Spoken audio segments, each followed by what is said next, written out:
এক গ্রামে ছিল এক নিষ্ঠুর জমিদার। সে গরিব কৃষকদের ওপর খুব অত্যাচার করত।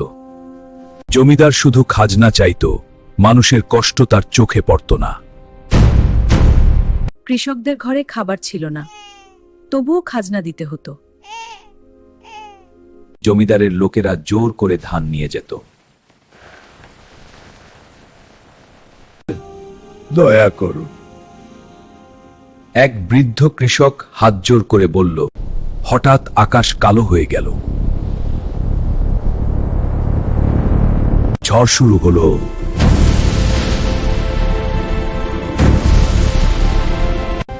জমিদারের প্রাসাদ কাঁপতে লাগলো। জমিদারের প্রাসাদ বন্যার পানি ঢুকে পড়ল তার বাড়িতে। পিছলে কাদায় পড়ে গেল জমিদার।